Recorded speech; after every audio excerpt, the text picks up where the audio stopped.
음, 평생 한 번은 읽어야 하는 인문고전 백선. 오늘은 여덟 번째입니다.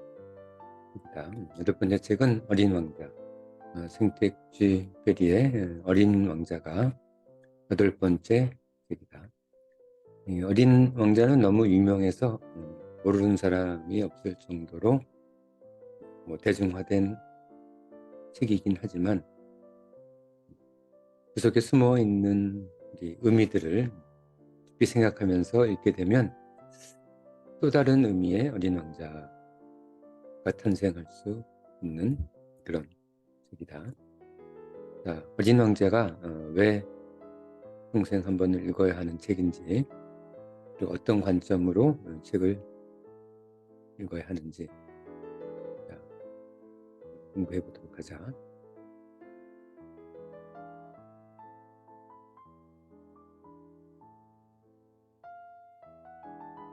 좀 쉬운다.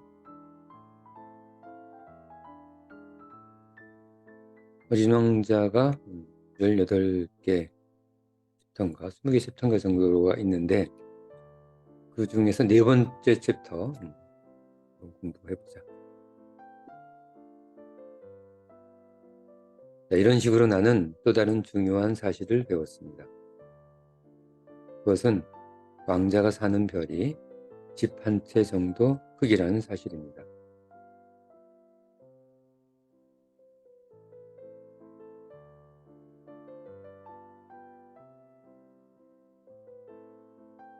그러나 나는 별로 놀라지 않았습니다. 사람들이 지구, 목성, 화성, 금성과 같이 유명한 큰 별 외에도 수많은 별들이 있습니다. 또한 만원경을 통해 볼 수 없는 크기가 너무 작은 별들도 있다는 것을 잘 알고 있기 때문입니다.天文학자가 그러한 별을 찾으면 이름 대신 숫자를 붙입니다. 예를 들어 소행성 3251이라고 말입니다. 왕자가 살았던 별은 소행성 B612라고 생각합니다. 그것을 믿을 만한 몇 가지 이유가 있습니다. 1909년 터키 천문학자가 만원경으로 그 별을 찾았습니다.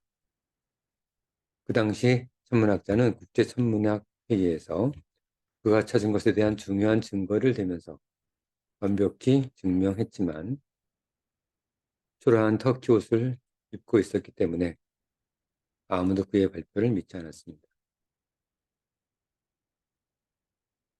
자, 우리 삶,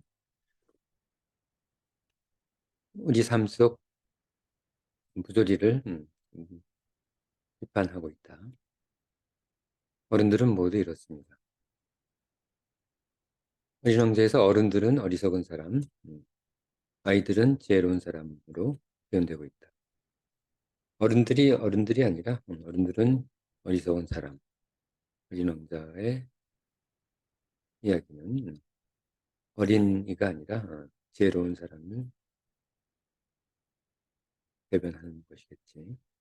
운 좋게도 소행성 비윤리의 명성을 위해 터키 왕은 사람들에게 말끔한 서양옷을 입지 않으면 사형에 처한다라고 명령했습니다.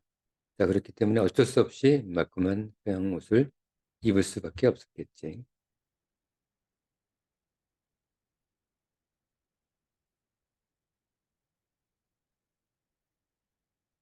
터키 천문학자는 아까 그 처음에 발표했던 한 10년 정도 지나서 1920년에 아주 멋진 서양 의상을 입고 국제 천문학회의에서 다시 발표했습니다. 그러자 이번에는 모두가 그의 말을 믿었습니다. 우리 인생도 비슷하다. 내가 소행성 B612에 대해 자세히 이야기하고 별의 숫자를 말하는 것은 어른들 때문입니다. 숫자를 말하는 것은 어른들이 숫자를 좋아하기 때문입니다. 나이든 어른들이란 항상 숫자를 좋아합니다. 새로운 친구에 대해 이야기할 때 어른들은 정말 중요한 것을 절대 묻지 않습니다. 친구의 목소리는 어떠니? 목소리가 차분한가? 들떠 있는지, 산만한지 이런 것들을 목소리로 알 수 있겠지. 무슨 종류의 놀이를 좋아하니? 성격과 취미를 알 수 있겠고, 나이를 모으지 않니? 같은 질문은 결코 물어보지 않습니다. 대신 어른들은 그 아이는 몇 살이니? 그 아이는 형제가 몇 명이니? 숫자로 대답할 수 있는 것이지. 체중이 얼마니?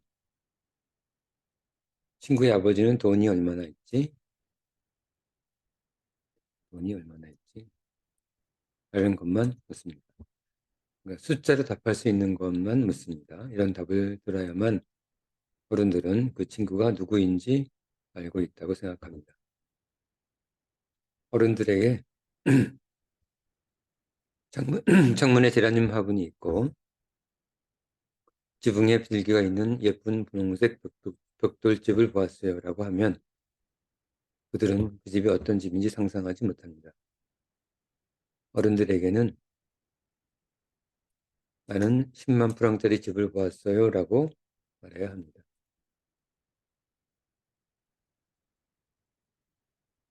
그리고 나서야 어른들은 아 정말 좋은 집이구나 하고 감탄합니다.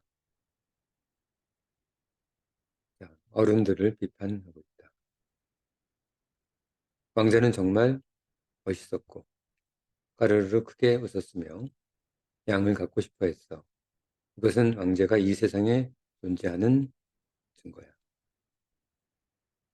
누군가 양을 원한다면 그것은 그가 세상에 있다는 증거니까 라고 어른들에게 말하면 잘 알아듣지 못하고 우리를 어린애로 취급해 버릴 것입니다.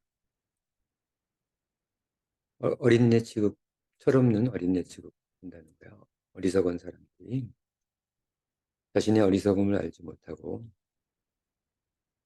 순수한 사람들을 어린애로 취급하는 우리의 세태를 이야기하고 있다. 자, 우리 어른들은 숫자를 좋아하고 터키 천문학자의 발표처럼 외형을 좋아하고 외형을 중심으로 판단하고 숫자를 좋아하고 돈을 좋아하고 그런 것들이 어른들의 특징이 되겠다. 결국은 뭐지? 어리석은 사람들의 특징이 그런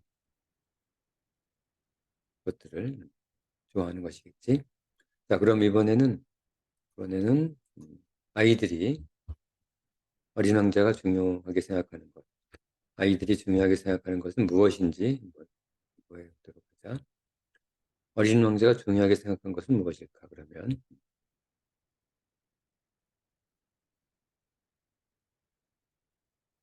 자, 그러나 왕자가 살고 있는 별은 수행성 B612입니다. 라고 대답하면 어른들은 금방 알아듣고 고개를 끄덕입니다. 이렇게 자세하게 별을 묘사하면 하나도 못 알아듣던 어른들이 수행성 B612라고 얘기하면 아, 그 별 금방 알아듣습니다. 어른들은 원래 다 그렇습니다. 그렇다고 어른들이 꼭 나쁘다는 의미는 아닙니다. 어리석을 뿐이지 나쁜 건 아니다. 그건 명확히 해야 되겠지? 어리석다고 나쁜 건 아니야. 아이들은 항상 어른들에게 조금 관대하고 너그러워야 합니다. 자, 뭐 잊지 말자. 아이들은 어른들에게 조금 관대하고 너그러워야 합니다. 결국은 지혜로운 사람은 조금 지혜롭지 못한 사람에 대해서 조금 관대하고 너그러워야 한다는 말이겠지. 그러나 인생을 잘 이해하는 사람은 숫자에는 별 관심이 없습니다. 대상 자체 또는 그 일 자체가 중요하기 때문입니다.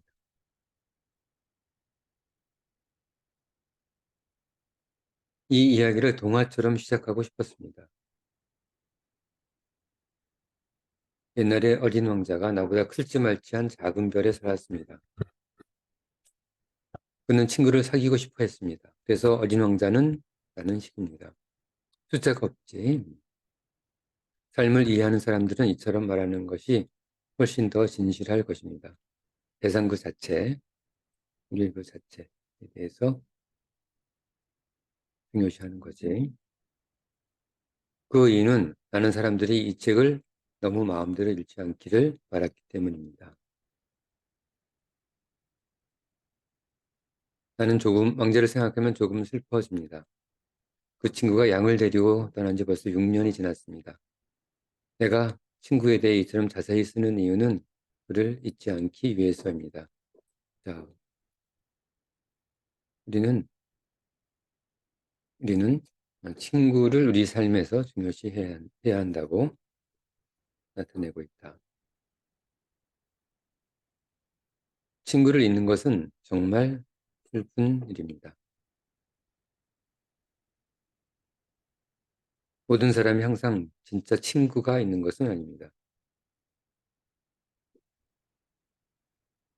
친구를 잊어버리면 숫자만 신경 쓰는 어른들처럼 나도 그렇게 변해버릴지 모릅니다. 결국은 친구가 자신을 순수하게 유지시켜주는, 자신의 순수성을 유지하게 하는 중요한 역할을 한다는 말이겠지.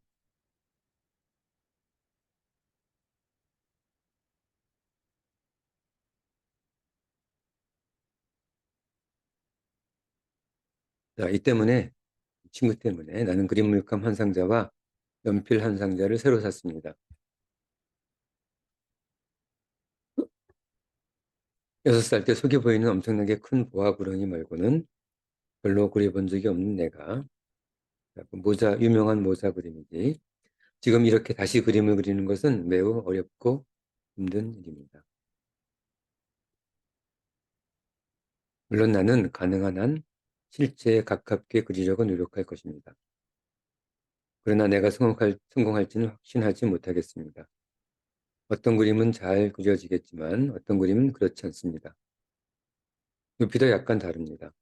이곳에서는 너무 크고 저곳에서는 너무 작습니다. 뭐 그림을 잘 그리지 못하니까 생각만큼 잘 그려지진 않겠지. 하지만 상관없다는 거야.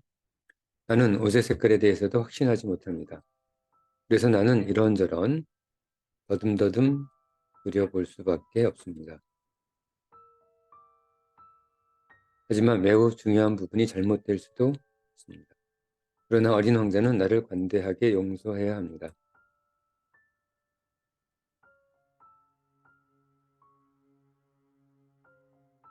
어린 왕자인 내 친구가 그가 자신을 제대로 설명하지 않았기 때문입니다.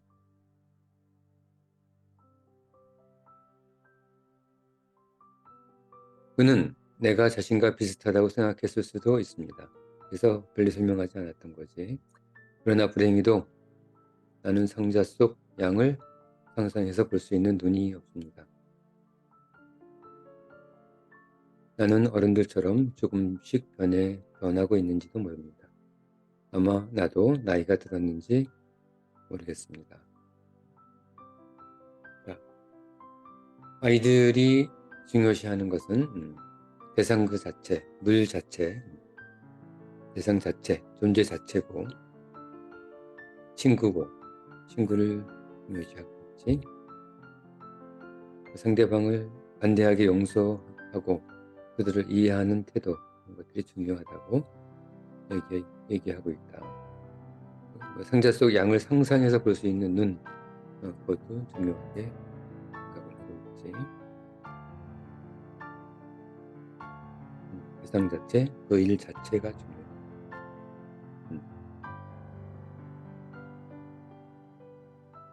친구를 잊어버리면 안 된다. 우리를 순수하게 하기 때문에. 자, 여기까지가 오늘 어린 왕자에 대해서 간단히 살펴본 내용이다.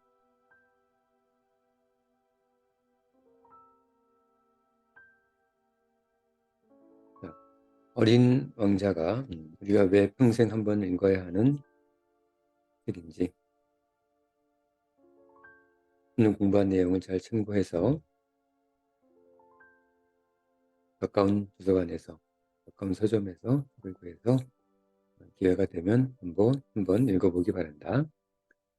자, 그러면 오늘 수업은 여기까지 하고 다음 시간에 9번째 평생 한 번에 읽어야 하는 인문고전 또 공부하도록 하자. 자, 오늘 수업은 여기까지.